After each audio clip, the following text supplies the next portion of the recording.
Good morning बच्चों। आज हम देखेंगे बल और दाब। नमस्ते बच्चों। हमने कल के वीडियो में बल के बारे में देखा था। आज हम देखेंगे दाब के बारे में। हमारा टॉपिक क्या था? बल और दाब।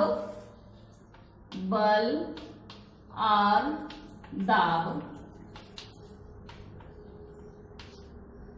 तो हम कुछ अनछुए बिंदुओं पर आज चर्चा करेंगे। सबसे पहले तो हम देखेंगे बल का मात्रक। बल का SI मात्रक न्यूटन है।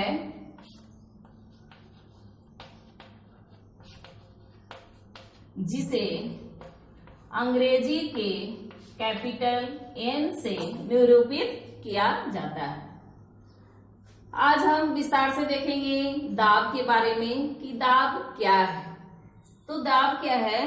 किसी भी वस्तु के एकांक क्षेत्रफल पर लगने वाले बल को दाब कहते हैं। तो दाब बराबर क्या हो जाएगा? दाब बराबर क्षेत्रफल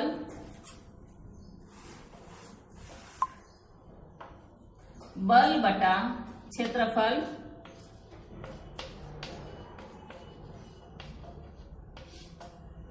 बल का मात्रक क्या है? न्यूटन और क्षेत्रफल मीटर स्क्वायर। तो इस तरह से दाब का जो मात्रक है वह क्या होगा? दाब का मात्रक न्यूटन पर मीटर स्क्वायर होगा। तो दाब का मात्रक क्या है? न्यूटन पर मीटर स्क्वायर। इसको हम जो है पास्कल से भी निरूपित करते हैं इस तरह से। 1 किलोग्राम बराबर 1000 ग्राम।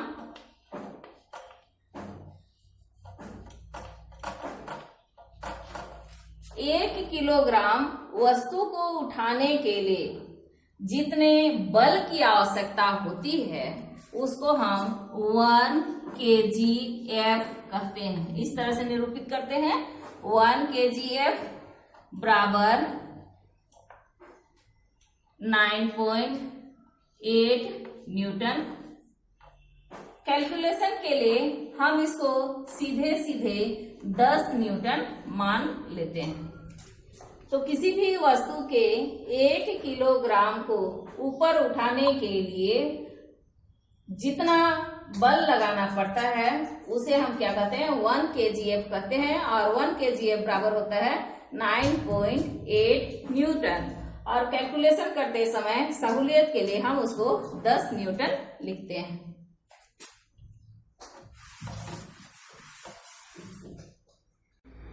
एक पास्कल बराबर 1 न्यूटन प्रति वर्ग मीटर होता है। और 1 किलो पास्कल में 1000 पास्कल होता है। तो दाब की खोज सबसे पहले जर्मनी वैज्ञानिक, ये जो ओटो वान गेरिक है, एक जर्मनी वैज्ञानिक है। जर्मनी वैज्ञानिक कहने का मतलब जर्मन देश का रहने वाला।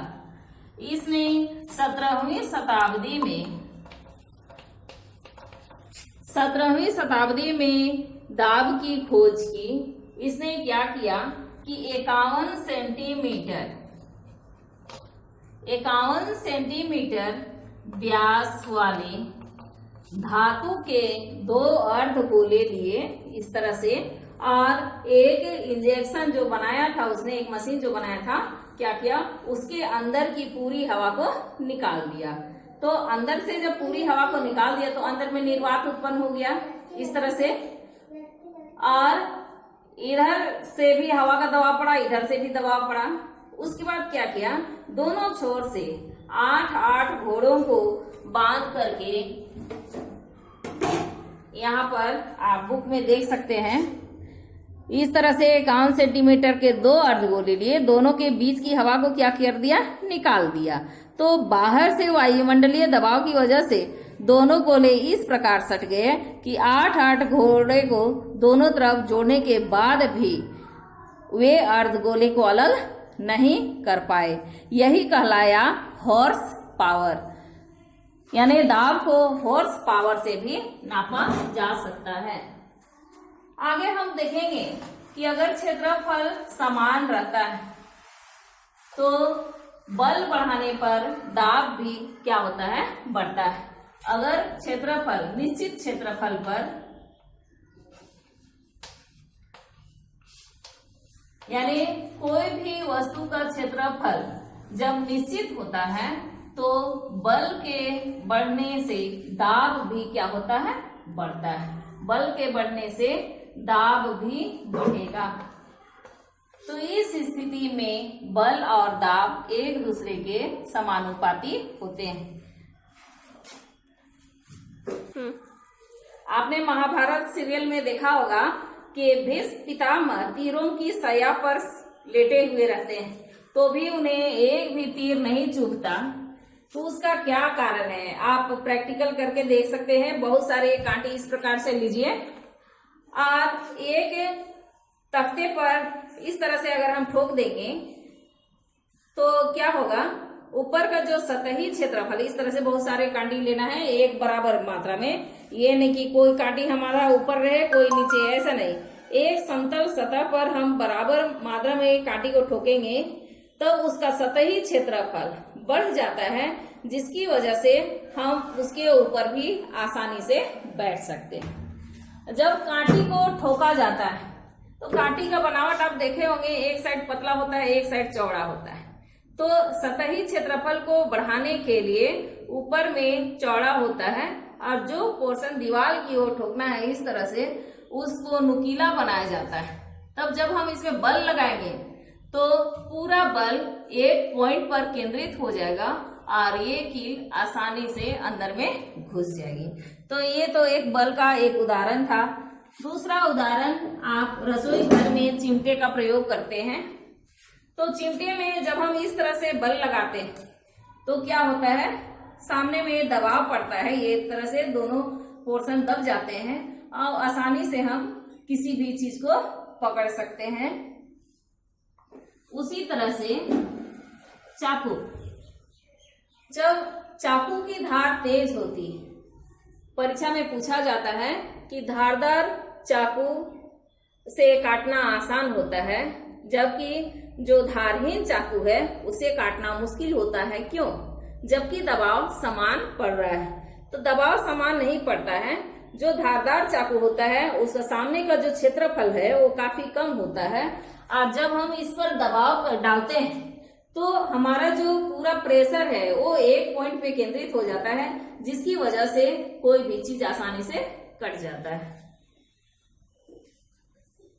इसी तरह से थोड़ी देर पहले हमने देखा कि जो ट्रक और ट्रैक्टर हैं उनके पीछे का जो चक्का है वो काफी बड़ा होता है ताकि पीछे में चक्के पर दाब कम पड़ सके। क्योंकि ट्रैक्टर में क्या होता है, पीछे में माल ज्यादा लोड होता है, इसीलिए उसमें कम दबाव डाला जाता है।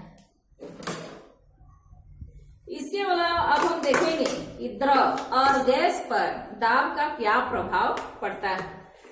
तो तरल पदार्थ हम किसको कहते हैं,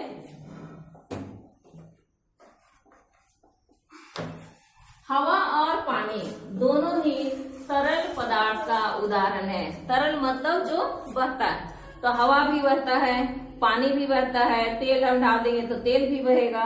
तो सभी चीजें अपने दीवारों पर क्या करती हैं, दबाव डालती हैं। जैसे बैलून को हम फुलाते हैं तो बैलून फुलाते हैं तो क्या होता है, वो अपनी दीवारों पर दबाव डालता है।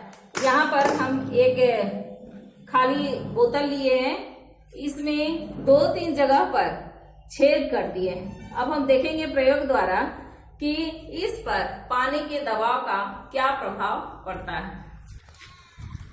यहाँ पर हम प्रयोग में देखेंगे कि जैसे जैसे गहराई बढ़ती है वैसे दबाव बढ़ते जाता है। यहाँ बोतल में हम 3 छेद किए हैं। सबसे नीचे वाले छेद से देखिए वो ज्यादा दूरी तय कर रहा है, उसके ऊपर वाला अपेक्षाकृत कम, और सबसे ऊपर वाला देखिए एकदम सट करके गिर रहा है। तो जैसे जैसे गहराई बढ़ती है वैसे वैसे द्रव का दाब भी बढ़ता जाता है।